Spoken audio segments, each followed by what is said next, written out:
Boruto Chapter 1 Review. Okay, so first of all, I'd like to put a warning. This manga is not drawn by Kishimoto. Now, I think everybody knows this because it takes half the. If you don't know this, you're an idiot because the art is terrible. I'm gonna be the first person to say it. When we first saw Boruto going near Hinata, going like passing by Hinata and the house, I didn't recognize her. I actually had a hard time buying that with Hinata. And that's not what bothered me about the art. But no, what annoyed me the most was the fact was how terrible the design for Sasuke and Sakura were. Because I look at it as Hinata, you can kind of excuse it by saying Hinata doesn't have as much reference material. Like, even though you worked for Kishimoto for years because you were his assistant, that still doesn't matter. What pisses me off about it is that the two other main characters who Sakura probably have more screen time than Sasuke now that I think about it because he was shown so rarely for a good portion of Shippuden. But that's beside the point. They both have so many panels and so many things you can reference to the design. The fact that Sasuke looks that different, it's not a different art style. He's actually looks like a different person, and that annoys me. Sakura just looks well. Her head looks like a water thing. Her head looks like an apple or something. It's actually really weird, the shape of the head. It's actually all the women in this manga. They all have really weird shaped heads, and it's actually kind of creepy. The only characters that are drawing well, in my opinion, and I'm gonna get some flack for this probably, are Boruto and Naruto, and that's the only some of the time. However, in the very beginning, when Boruto was fighting that guy, that was good art. That actually did look really good. But this is what I'm going to talk about for the rest of the review, because honestly, the rest is just recapping the Boruto movie. So yeah, let's just talk about, the new content we got, which was only like 3 pages. So Boruto is fighting this guy on a destroyed Okage mountain. He appears to know him. I think his name is Kawaki or something. I don't know. I thought I was said Kawaii at first, and I almost laughed. But then I noticed that wasn't what it was. But he's fighting the guy. The guy said something, and this is where things get interesting. He said, "Would you like to join the Seventh?" or something, implying that Naruto is dead. And the way he words it, it sounds like he killed him. And this guy is like Boruto days. Now Boruto is older in this, but I do not buy for a single damn minute some like 16-year-old is killing Naruto. I don't buy that. But if Naruto is dead, I'll just go off of a limb and say he is dead. I hate to say it, I think Sasuke and Sakura are probably dead. Definitely Sasuke. Because there's only like 5 people that Sasuke gets a single damn about. So when you kill Naruto, he's probably going to go after the guy. Now a lot of people are theorizing Naruto died protecting Boruto. That is possible, but I don't know how the kid could kill him. Like, I legitimately do not see what this kind of power this kid could produce. That if Naruto was 100% seriously fighting him, he couldn't just guard and protect Boruto and survive. I don't understand it, but I do want to point out that but if you look at the Hidden Leaf and you look at the village, it doesn't look like a Jitsu did that.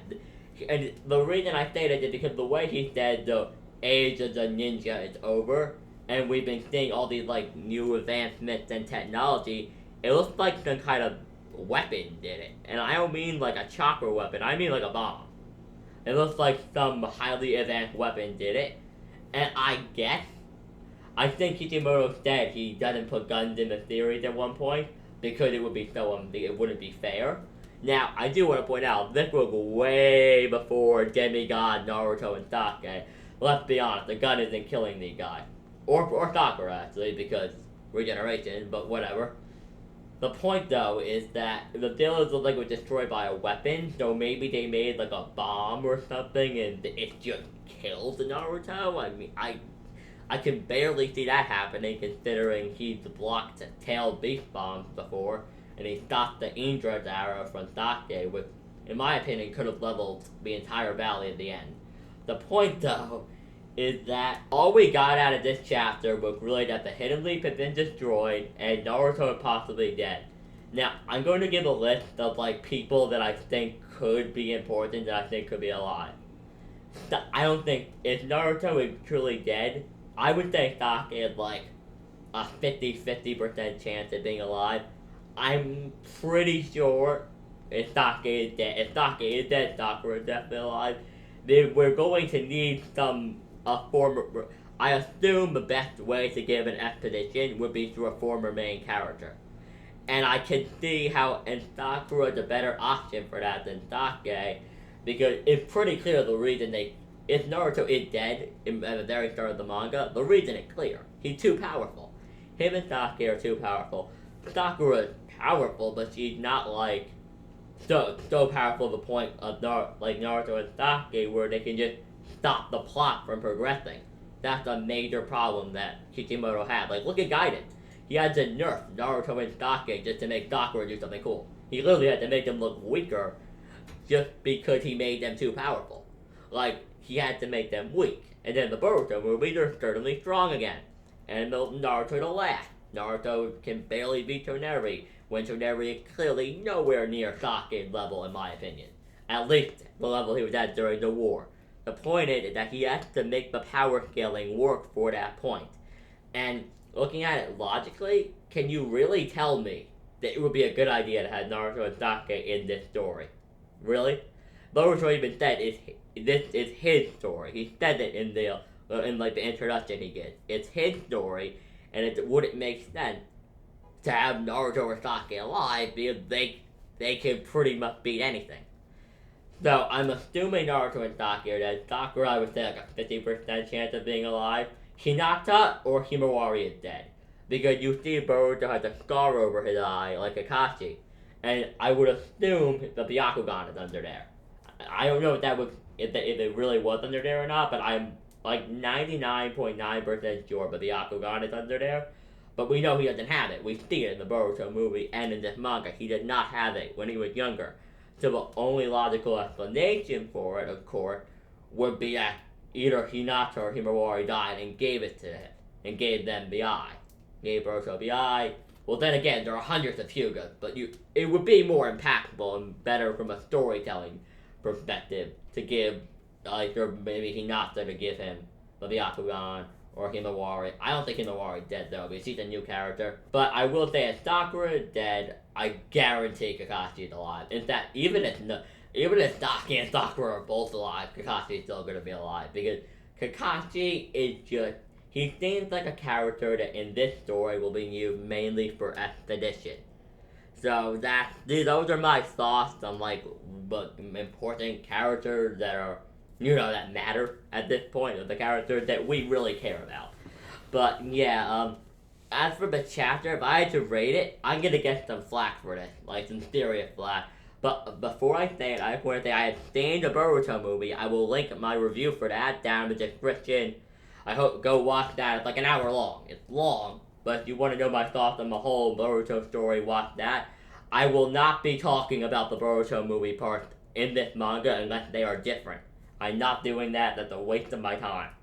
But because in my opinion, this is a waste of people's time. They should just skip straight to the new content. But I understand why they don't. They need to tell the Boruto story in a manga form so they can have the complete story in the manga. I understand it. I don't agree with it, but they have to do it. But it takes away from my enjoyment. Though from my enjoyment, like when I talk about how much I enjoyed it, I would give it. Oh, I'm gonna get so much hate for this. Just to the fact that I was reading Naruto like again, I would say. Oh, I'm gonna get so much hate. I would say like a 3 out of 5. Just because the only things that I really enjoyed were like 4 pages, and then there were like 50 more that where I was just kind of glancing over. I guarantee you, if that had not been a Boruto recap, that live reaction would be like an hour long. But it's actually only 20 something minutes, and that annoyed me. It should be way longer, but it's not. But from a critical perspective, judging on I would say the same. Just the art is really bad. That's the problem. The art, if the art was like Kishimoto's level, I wouldn't mind seeing it in manga form. I would actually really like to see Boruto in manga form through Kishimoto's kind of art style, but this, I mean, Sasuke, his face. What in the hell is wrong with Sasuke's face? He looks like he died and came back from the dead as a zombie. Really, the artist isn't good in my opinion. I don't really enjoy it, but I'll try to get used to it. So yeah, 3 out of 5. I hope you guys enjoyed my review of the Boruto Chapter 1. I will be reviewing and reacting to all of these chapters because you never know, they could change something from the movie. Maybe the main villain won't be Momoshiki. Maybe that kid, the Boruto is fighting, Kawaki or whatever his name is the villain that will appear later on. I don't know, so I'll react to all of them and review them. I do want to point out this is a monthly manga series. It is monthly. This is not like Naruto previously where it came out every week. This will come out once a month, and it will not come out on Mondays and Tuesdays. That doesn't make sense because the chapter, I guess it could actually. It will either come out on like Mondays or Thursdays. I'm leaning towards Thursdays, and we'll just drop with everything else. I know Attack on Titan is a monthly manga, well seasonal, but it dropped with everything else. It dropped with like One Piece and stuff. I think we were just really lucky this week to get the chapters early because of the holiday in Japan. But yeah, so I'll see you guys next month to talk about this. I may do a couple discussion videos about this if I can really find something to talk about. I talked about it all here, but yeah. Please like, comment, and subscribe for more videos. This is One Piece Nation signing out. Have a great day.